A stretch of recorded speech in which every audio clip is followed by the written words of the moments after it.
우리 사순절 어떻게 한 수요일부터 사순절이었는데 사순절을 잘 보내고 계셨나요? 혹시 사순절이 시작된 줄 오늘 아신 분은 없으시죠? 그렇죠? 수요일부터 이제 사순절이 시작됐습니다. 그래서 오늘 또 사순절 기간의 첫 번째 주일을 맞이하면서 우리 청년부에게도 하나님께서 어떠한 말씀을 주실지 기대함으로 나아가는 이 시간이 되기를 축복합니다. 장폴 사르트르라는 프랑스 작가이자 철학자가 있는데요. 그 사람이 인생에 대해서 이렇게 이야기했대요. 인생은 B와 D 사이의 C이다. 혹시 이거 들어본 적 있으세요? 인생은 B와 D 사이의 C이다. 들어본 적 있으세요? B가 뭐죠? D는요? C는요? 다 얘기해 주셨어요. 너무 잘 아시네요. 맞아요. 우리의 인생은 탄생에서 죽음에 이르기까지 그 사이에 늘 선택하는 삶을 살아간다는 겁니다. 근데 정말 생각해 보니까 우리는 수많은 선택을 하면서 살아가고 있죠. 선택하는 인생이라고 할 수도 있습니다. 우리 오늘 하루를 생각하더라도 오늘 아침에 내가 바로 일어날까? 좀 굴렀다가 일어날까? 또 아침은 무엇을 먹을까 고민하고 선택하고, 또 오늘 주일인데 교회를 갈 것인가 말 것인가. 근데 굉장히 중요한 선택도 있죠. 어떤 게 가장 중요하죠? 우리 여기 있는 청년들은 어떤 게 중요할까요? 점심 메뉴? 아주 중대한 그렇죠, 선택이 필요하고, 또 이제 학업이나 직장의 문제, 또 결혼의 문제, 이런 중대한 결심을 할 때도 있습니다. 오늘 우리가 살펴볼 이 본문의 말씀에서도요, 여러 결심들의 순간들이 등장합니다. 제가 선택도 있고 결단도 있고 이제 오늘 제목을 결심으로 한 이유는 오늘 본문에 예수님께서 굳게 결심하시고 이 말씀이 나와서 거기에 이제 결심을 봤는데요. 여기에 이 본문도 여러 가지의 모습으로 방향으로 이제 생각해 볼 수 있는데, 저도 이 본문을 계속 읽다가 이 예수님의 결심이라는 단어에 제가 이제 마음이 빼앗겼어요. 그래서 이 본문을 결심이라는 주제를 가지고 살펴보기 시작했습니다. 그랬더니 거기에 모든 것들이 다 그 결심과 관련된 것들이에요. 그러면서 이제 제가 이 말씀을 보기 시작했는데요. 이 누가복음은 누가 썼을까요? 그렇죠. 누가 썼어요? 누가복음은 누가가 썼습니다. 누가복음이 두 권의 성경을 썼는데 첫 번째 누가복음을 썼고 또 두 번째 쓴 책이 바로 사도행전입니다. 맞아요. 근데 사도행전의 첫 부분에 이렇게 시작해요. 사도행전 1장 1절에서 2절에 보면은 내가 먼저 쓴 글에는 누가복음이에요. 무릇 예수께서 행하시며 가르치시기를 시작하신부터 그가 택하신 사도들에게 성령으로 명하시고 승천하신 날까지의 일을 기록하였노라. 여기에 보면요, 예수께서 행하시고 가르치시기를, 이 말이 나오는데요. 누가복음이 이렇게 말했듯이 누가복음에는 첫 부분에, 앞부분에는 행하신 일들을 중점적으로 쓰셨습니다. 그 다음에 뒷부분, 바로 오늘부터는요, 가르치시는 일, 말씀에 대한 것에 집중하면서 조금 다른 분위기가 전환이 돼요. 오늘의 본문에서는 짧게 여러 사건들이 나오는데 이 여러 사건들 중에는 결심해야 하는 순간들을 통해 주님이 우리에게 말씀하시고자 하는 것이 무엇인지 우리가 함께 깨닫는 시간을 갖고자 합니다. 먼저 우리 51절 한번 같이 읽겠습니다. 시작. 예수께서 승천하실 기약이 차감해 예루살렘을 향하여 올라가기로 굳게 결심하고, 예수님은요, 이 땅에 있을 시간이 이제 끝나간다는 것, 곧 승천하실 때가 다가왔다는 것을 깨달으셨습니다. 승천하신다는 건 무슨 말이냐? 이제 곧 예수님께서 십자가를 지실 것이고 죽음을 맞이할 것이고 이제 부활을 맞이할 것이고 부활 후에 승천하실 것, 이게 다 하나님의 때라고 말할 수 있거든요. 하나님의 때가 다가오고 있구나라는 것을 예수님이 알고 계셨다는 거예요. 누가는 예수님께서 예루살렘으로 향하는 이 여정을 여행이라는 모티브를 가지고 이야기하고 있습니다. 이제 이 예루살렘으로 향하는 여행의 대장정이 지금 시작된 것입니다. 그래서 누가는요, 주님의 운명을, 본인 스스로의 운명을 곧 출항 준비를 마친 배에 예수님을 그 배에 타려고 부두에 가는 긴 여정을 시작한 사람에 비유했다는 것입니다. 말씀에 예수님께서 굳게 결심하시고라는 구절은요, 특별히 구약의 이사야서의 종의 노래에 나오는 구어적 표현을 사용하고 있는데요.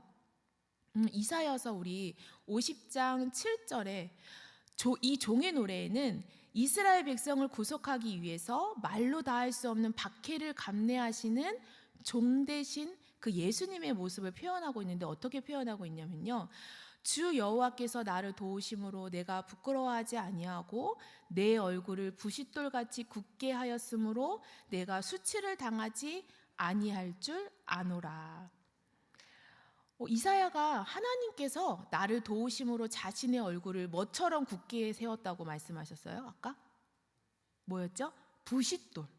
부싯돌처럼 굳게 하셨다는 것이 무슨 뜻일까? 부싯돌은 굉장히 단단하고 또 쉽게 깨지지 않으며 서로 부딪힐 때 무슨 현상이 일어나요? 부싯돌은 어떤 역할을 하죠? 부딪힐 때 불꽃, 강한 불꽃을 일으킵니다.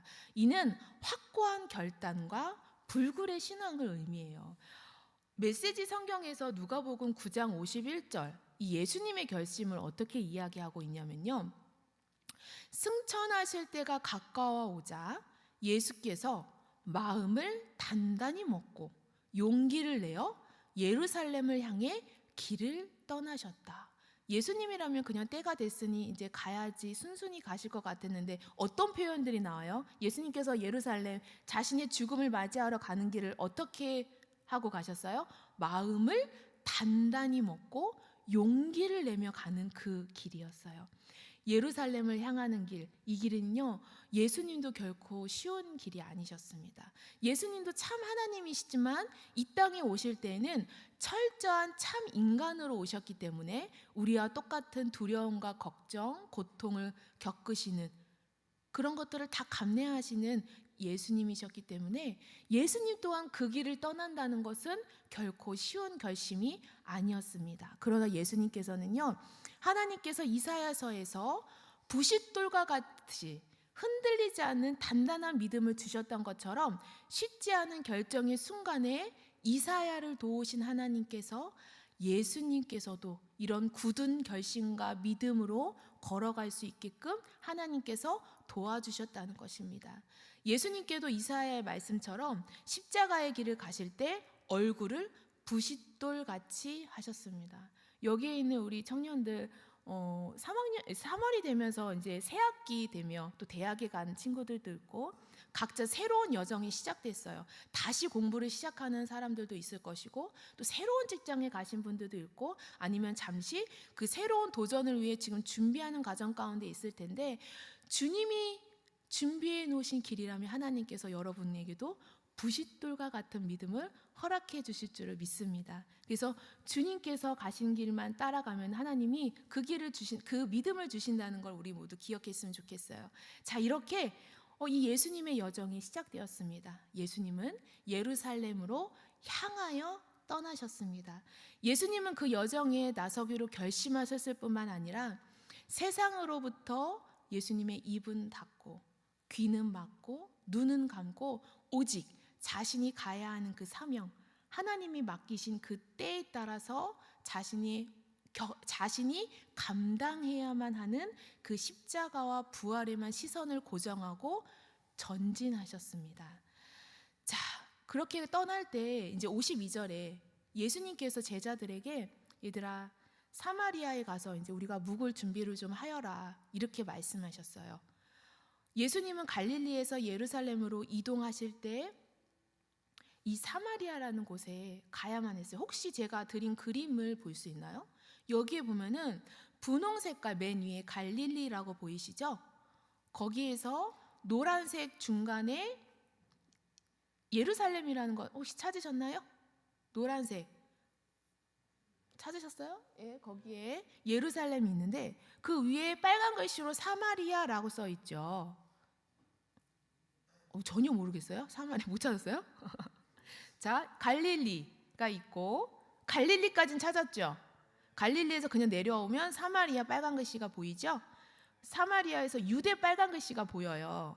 맞아요? 노란색의 그쯤에 이제 예루살렘이 있는데, 갈릴리에서 그 예루살렘으로 가기 위해서 지금 어디를 지나야 돼요? 사마리아. 근데 이 유대인들과 사마리아 사람들은 굉장히 적대감을 가지고 있었어요. 완전히 앙숙이었어요. 알고 계시나요? 왜, 왜 앙숙이었냐면은, 옛날에, 이거는 되게 이때로부터도 700년 전이에요. 700년 전에 아수르가 북이스라엘을 침략했을 때, 북이스라엘에 아수르가 자국민을 데리고 와서 이렇게 결혼시켰어요.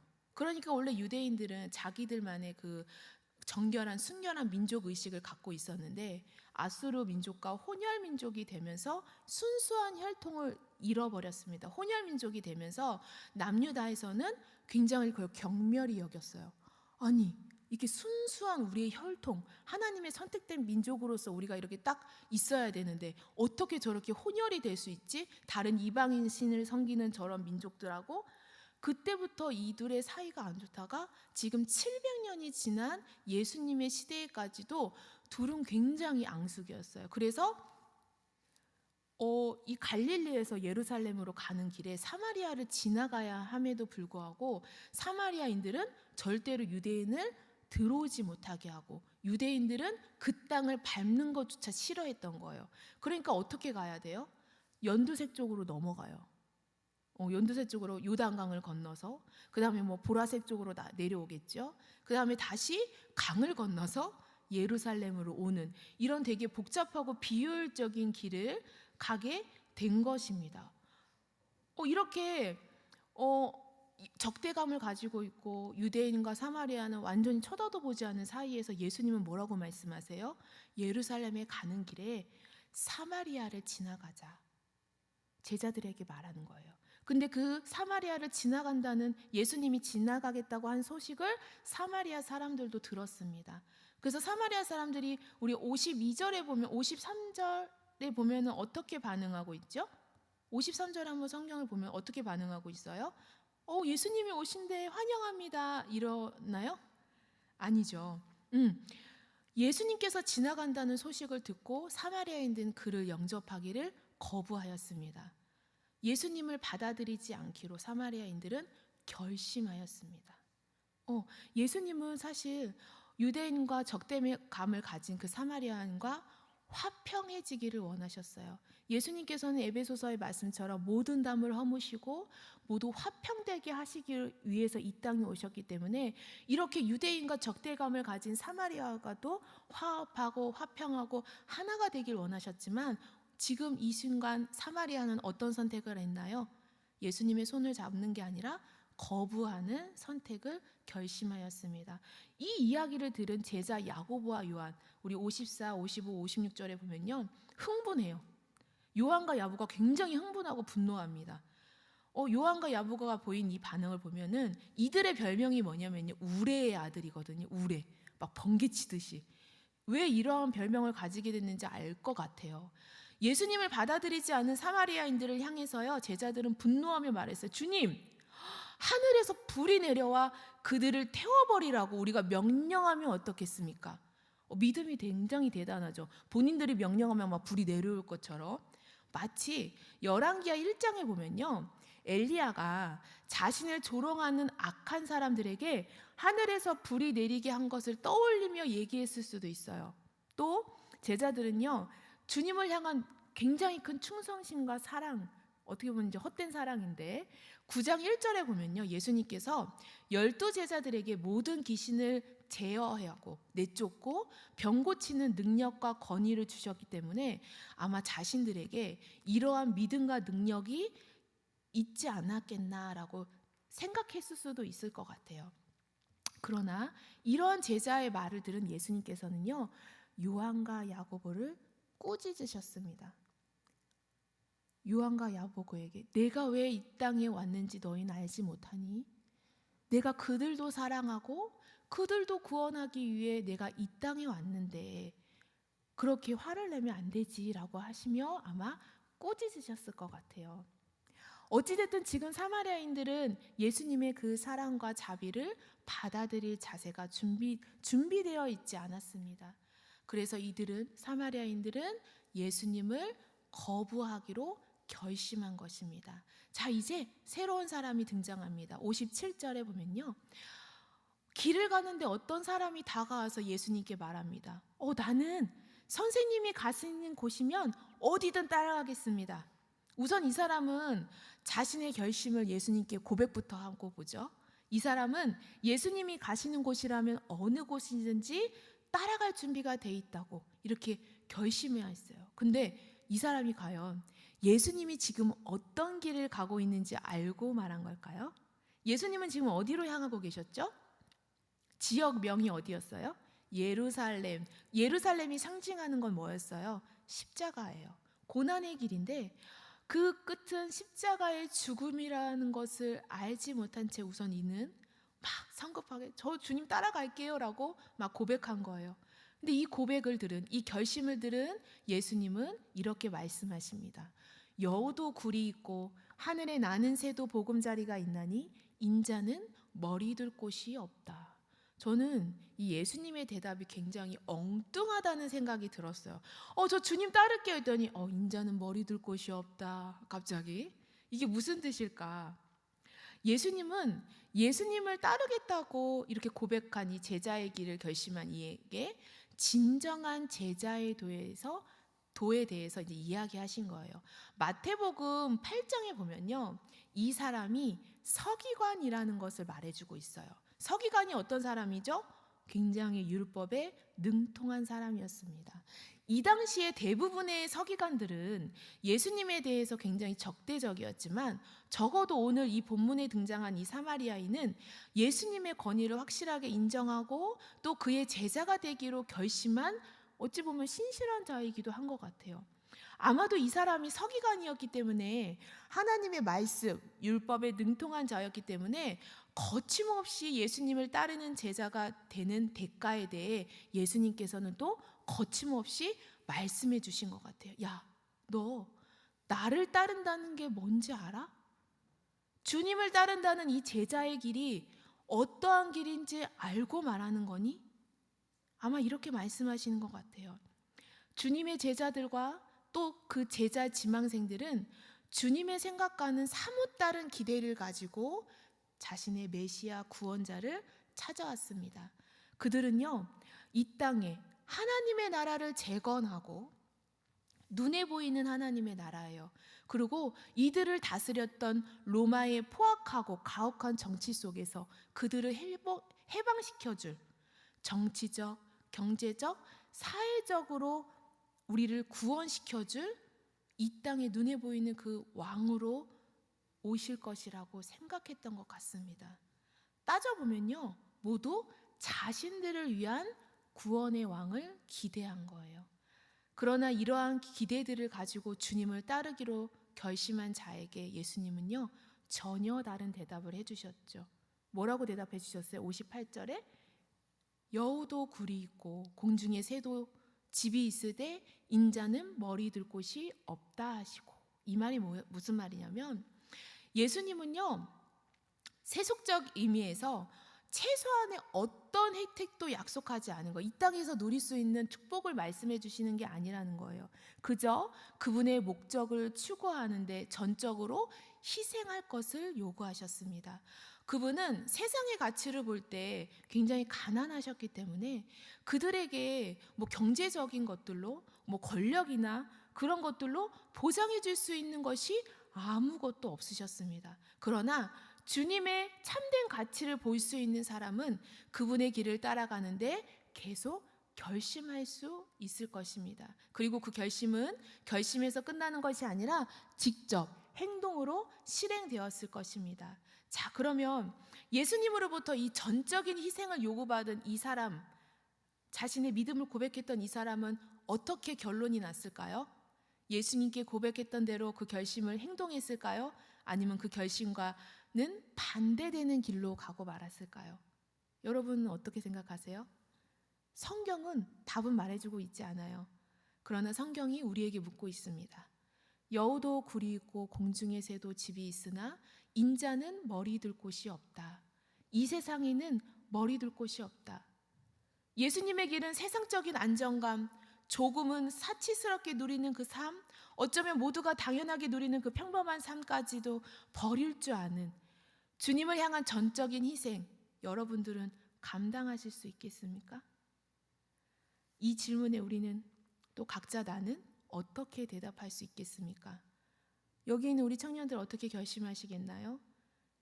그 결심은 주님을 따르는 길인가요? 아니면 주님의 뜻과는 반대로 가는 그 길 위에 서 있진 않으신가요? 누가복음 9장 우리 59절에서 60절에 보면요, 이번에는 예수님께서 다른 사람을 찾아가서 말씀하십니다. 나를 따르라. 예수님의 초청에 이 사람은 이렇게 대답해요. 59절에 보면 예수님, 제가 먼저 집에 가서 아버지의 장례를 치를 수 있도록 허락해 주십시오. 이 말은 이미 아버지가 돌아가신 게 아니에요. 유대인들은 일정 기간 시신을 수습하고 나서 무덤에 안치했기 때문에 장례가 굉장히 길었어요. 이 아버지의 죽음과 또 그 매장하기 전에 그 사이에는요, 애곡하는 사람들과 함께 집에 있어야 했습니다. 그래서 그 사이에 이 사람이 예수님을 만났을 가능성은 매우 희박하다고 합니다. 그래서 현재 지금은 아버지가 병이든 또 연로함 때문이든 아버지의 임종이 임박한 상황이라고 한다면 좀 더 설득력 있는 설명이라고 할 수 있습니다.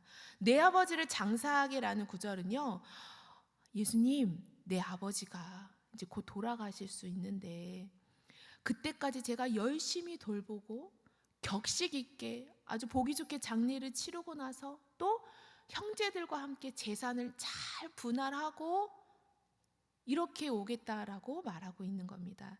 이 사람의 대답은 예수님의 제자들을 보면 레위, 베드로, 안드레, 야고보, 요한은요, 예수님이 부르실 때 어떻게 했죠? 나를 따르라 할 때 어떻게 했죠? 다 버려두고 하던 것을 멈추고 번뜩 일어나서 주님을 따랐는데, 그렇게 따랐던 주님의 제자들과는 다르게 주님을 따르는 그 시점을 무기한 지연시키고 있는 겁니다. 이 대답을 들은 예수님은요, 굉장히 냉정하게 말씀하세요.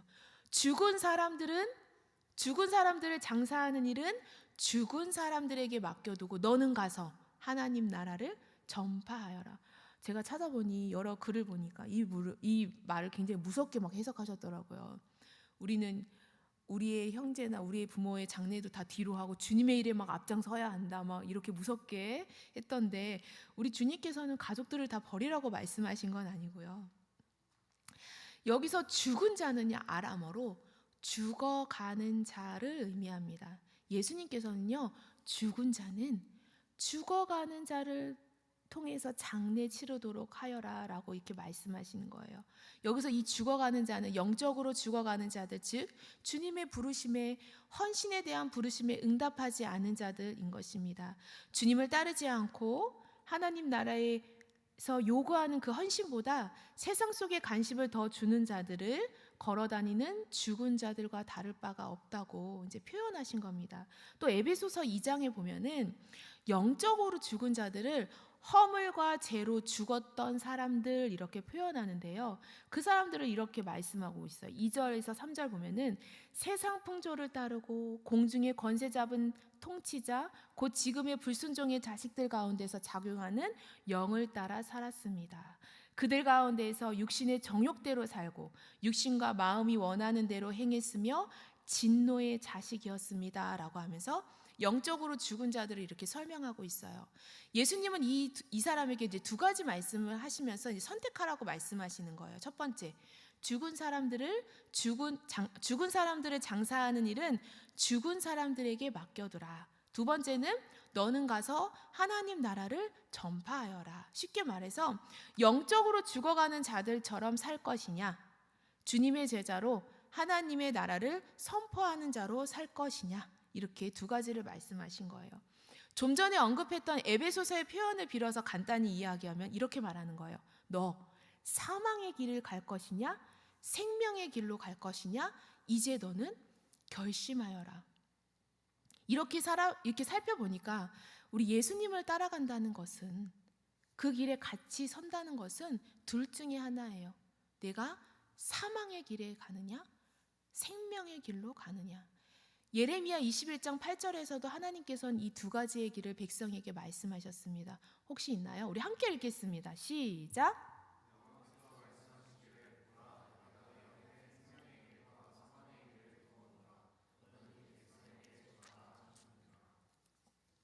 예수님의 제자는 어느 길로 가야 할까요?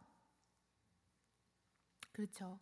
사망의 길, 죽음의 길은 여호와를 경외하지 않는 자들의 길입니다. 그리고 제가 이제 사망의 길을 좀 올려드렸거든요. 읽으면 너무 길 것 같아요. 성경에서 사망의 길에 대해서 굉장히 많이 얘기해 주셨어요. 뒤에 혹시 다 있나요? 제가 써드린 거 쭉쭉 눈으로 보시고 너무 많아요. 사망의 길을 가는 사람이 이런 사람입니다 라면서 성경에서 말하는 이보다도 더 많겠죠.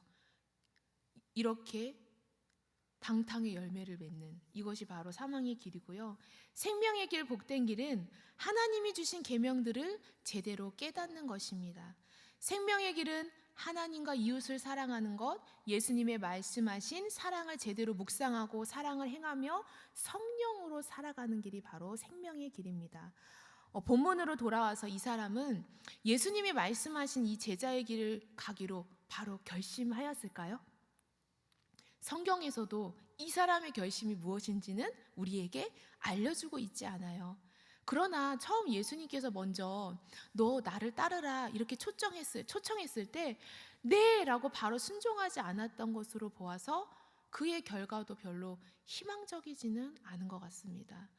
누가는 이 사람을 예수님의 초청에 바로 결심하지 못한 이유를 제대로 설명해 주고 있진 않지만 예수님은 이 사람의 태도에 대한 자신의 반응을 사람들에게 교훈으로 가르치기 위해서 말씀해 주신 것 같아요. 진정한 제자의 길은 즉각적인 결심, 즉각적인 행동을 요구합니다. 예수님은 사람들에게 가족에 대한 의무를 저버리라고 말씀하신 게 아니에요.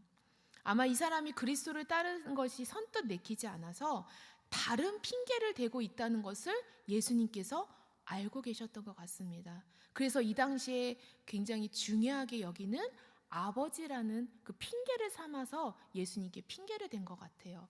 그러나 분명한 것은 예수님의 길을 따라간다는 것은 대가가 따릅니다. 그리고 그 길을 결심한 제자들은 모두 희생이 요구되는 일이라 하더라도 그를 섬길 각오가 되어 있어야 합니다. 그 희생이 두려워 결심하기도 전에 포기할 필요는 없습니다. 왜냐? 그 길 가운데 주님이 함께 동행하시며 그것들을 감당할 수 있는 지혜와 능력 또한 우리에게 주시기 때문이에요. 근데 그 능력과 지혜는 우리가 결심했을 때 주어져요. 주님 지혜와 능력을 주면 한번 해볼게요 이게 아니라 우리가 결심을 할 때 하나님께서 그 능력을 함께 해주신다는 거예요. 여기서 우리가 기억해야 할 것이 있는데 예수님을 따르며 섬길 수 있는 좀 더 적절한 때가 우리에게 올 것이라며 생각하고 예수님을 앞에 나아갈 것을 지체하지 않았으면 좋겠습니다. 주님 지금은 아닌 것 같아요. 제가 지금은 공부가 너무 바빠요. 제가 이 일을 마치면 할 수 있을 것 같습니다. 이 문제만 해결되면 섬길 수 있을 것 같습니다. 우리가 생각하는 예수님을 섬기기 가장 좋은 때라는 건 없어요. 바로 지금이에요. 주님이 부르실 때, 주님이 나를 부르시고 나의 마음 가운데 말씀하여 주셨을 때 지금 바로 예수님께서 우리를 부르고 계심을 우리가 듣기를 소망합니다. 우리 마지막으로 다른 사람이 이제 예수님을 찾아 또 한 번의 결심을 고백합니다. 주님, 내가 주님을 따르겠습니다. 그러나 먼저 나의 집안 식구들에게 작별 인사를 하게 해주십시오. 또 가족에 대한 이야기가 나오죠. 이 사람은 저기 고향에 있는 가족과 친구들에게 작별 인사를 한 후 예수님을 따르겠다고 말하였습니다. 언뜻 보기에는 이 사람의 이 요구가 굉장히 합당해 보입니다. 그런데 주님은요, 또 굉장히 가혹하게 들릴 정도로 대답을 하셨어요. 예수님이 이제 메시지 성경을 보면 이렇게 말씀하세요. 머뭇거리지 마라. 뒤돌아보지도 마라. 하나님 나라를 내일로 미룰 수 없다. 오늘 기회를 잡아라. 주님의 대답은 누가복음에서 반복적으로 등장하는 한 인물이 있어요. 구약의 인물 엘리야가 나오는데 이 엘리야의 또 유명한 일화를 암시하는 듯 이 이야기를 합니다. 우리 열왕기상 19장에 보면요, 엘리야가 자신의 후계자 엘리사를 부르는 장면이 나와요. 엘리사가 이렇게 농사를 짓는 모습이 있어요. 엘리사가 굉장히 부자였어요. 거기에 보면은 소 12겨릿이라고 하는데 한 겨릿이 한 쌍이에요. 그러니까 두 마리가 한 겨릿을 이루며 이렇게 이제 농작을 하고 있습니다. 이렇게 농사를 짓고 있는데 엘리야가 가서 자신의 이 겉옷을 벗어서 엘리사의 어깨에 탁 걸쳐요. 이 옷이 뭐냐면 이 선지자를 상징하는 거예요. 그리고 이제 부르는 거죠. 하나님이 너를 부르신다. 나의 후계자로 내가 너를 부른다는 의미로 이렇게 딱 겉옷을 딱 던지는데 이 엘리사가 이 엘리야에게 와서 청해요. 나를 내 부모와 입맞추게 하소서. 그리한 후에 내가 당신을 따르겠습니다 라고 이야기해요. 비슷하죠 지금 현상과. 그리고 엘리사는 엘리야를 떠나 부모에게 돌아가서 한 겨릿소. 자 문제, 소 몇 마리? 한 겨릿소. 소 몇 마리? 왜 집중을 안 하세요? 두 마리. 한 쌍, 두 쌍, 한 쌍이라고 했죠. 그렇죠? 두 마리를 잡고 불살라서 그 고기를 삶아서 모든 이제 주민들하고 막 나눠 먹었어요. 백성들하고 나눠 먹게 한 다음에 이제 다 인사를 하고 엘리사는 엘리야를 따라갔고 엘리야의 신실한 제자가 되었습니다. 아마도 예수님의 하신 말씀은 이런 뜻이었을 거예요. 나의 가족에게 인사하고 오게 해주십시오. 그 사람한테 나는 너가 고향 사람들에게 작별 인사를 하게 해달라고 하는 그 마음의 중심이 저기 엘리사와 같기를 바란다. 그러나 지금 마지막으로 주님께 찾아와 주님을 따르겠다고 결심한 이 사람의 마음의 그 중심에는 다른 생각이 있었던 것 같습니다. 주님께 따르겠다고 말로는 결심했지만 그 내면에는 주저하는 마음, 예수님을 따르는 일을 자신의 삶의 우선순위에 놓지 못하는 것을 확인하셨기에 이렇게 말씀하신 거예요. 손에 쟁기를 잡고 뒤를 돌아보는 사람은 하나님의 나라에 합당하지 않다라고 말씀하셨어요. 이러한 마음을 가진 사람이 작별 인사를 하기 위해 만약에 집에 돌아갔을 때 예수님을 지금 따르는 것보다 뭔가 더 급한 일이 생길 수도 있어요. 자신의 기준에서 이건 해결하고 가야겠다 이렇게 머뭇거리게 할 수도 있어요. 그를 유혹하는 사건들이 생겨날 수 있어요. 왜냐? 우리는요 너무나 쉽게 흔들리는 바로 연약한 인간이기 때문입니다. 예수님께서 승천하실 그 기약이 차가는 것을 아시고 예루살렘으로 향하여 올라가시는 길은요 예수님이 감당해야 하는 길이었습니다. 하나님께서 예수님께 맡기신 이 사명을 이루기 위한 길이었고 그 길은 또한 우리가 따라가야 하는 제자의 길인 것입니다. 주님을 따르는 그 길은 딱 두 가지의 길이에요. 어떤 길이었죠? 사망의 길, 생명의 길. 이 두 가지의 길에서 우리는 결심해야 합니다.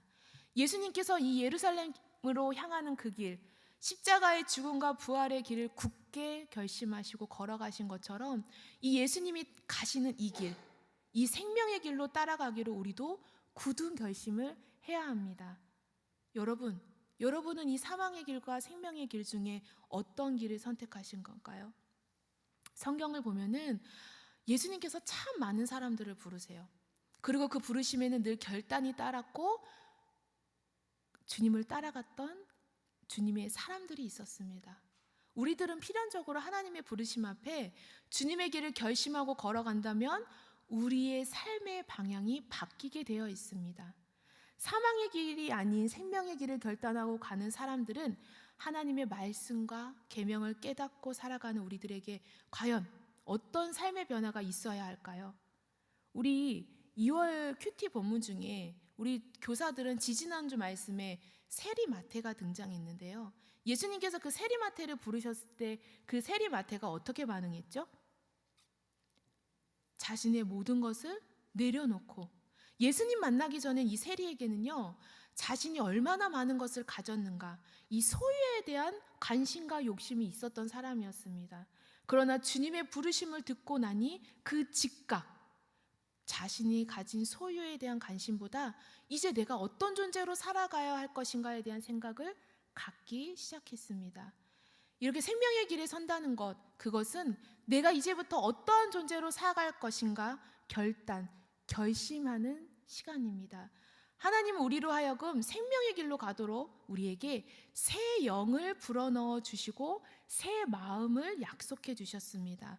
우리 에스겔 우리 36장 26절에서 27절 함께 같이 읽어보도록 하겠습니다. 시작. 또 내 새 영을 너희 속에 두고 새 마음을 너희에게 주되 너희 육신에서 굳은 마음을 제거하고 부드러운 마음을 줄 것이며 또 내 영을 너희 속에 두어 너희로 내 율례를 행하게 하리니 너희가 내 규례를 지켜 행할지니라. 그러니까 우리들이 생명의 길로 가기로 결심하면 하나님께서는 우리로 하여금 그 길을 걸어갈 수 있도록 도우시겠다는 거예요. 요한복음 14장은 성령장인데요. 성령님이 어떠한 분인지 우리에게 자세하게 설명하고 있습니다. 성령님은 어떤 분이시냐? 우리를 도우시는 분, 보혜사 성령님이라고 말씀하고 있습니다. 우리가 생명의 길로 가기로 결심하면 하나님께서는 우리에게 새 마음을 주실 뿐만 아니라 성령님께서 직접 우리를 도우심으로 우리가 넘어지지 않도록 우리가 주님의 손을 꼭 붙들고 갈 수 있도록 힘과 능력, 지혜를 함께 해주신다는 거예요. 여러분, 우리는 지금 어떤 길에 서 있습니까? 생명의 길에 서서 생명의 길로 걸어가기로 결심한다면 우리는 생명의 삶을 살아갈 것이고, 죽음의 길에 서서 우리가 죽음의 길을 걸어가기로 결심한다면 우리는 점점 죽어가는 삶을 살아갈 수밖에 없습니다.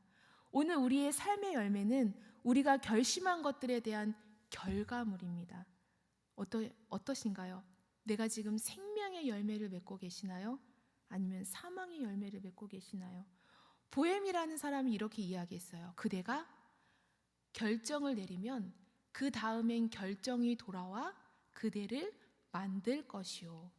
이 말은 오늘 우리가 생명의 길로 가기를 결정한다면 그 결정이 우리를 생명의 길로 인도할 것이고, 우리가 죽음의 길을 결정한다면 그 결정으로 인하여 우리가 생명의 길로 가게 된다는 것입니다. 말씀을 맺으며 여러분에게 다시 한번 묻겠습니다. 여러분은 생명의 길을 결심하겠습니까? 사망의 길을 결심하겠습니까? 혼자는 결심이 어렵고 또 힘들고 또 우리가 쉽게 넘어져서 나도 모르게 어느새 돌아서 보면 그 사망의 길에 서 있기가 쉬워요. 그러나 우리 함께하는 그리스도인은 건강한 믿음의 공동체 안에서 함께 손을 잡고 또 힘을 주면서 이 생명의 길, 주님의 길을 따르는 결심을 계속적으로 이어갈 수 있게끔 해줍니다. 저희 유아부에서는 항상 이제 구호를 외쳐요. 구호를 외치는데 우리가 무엇이냐?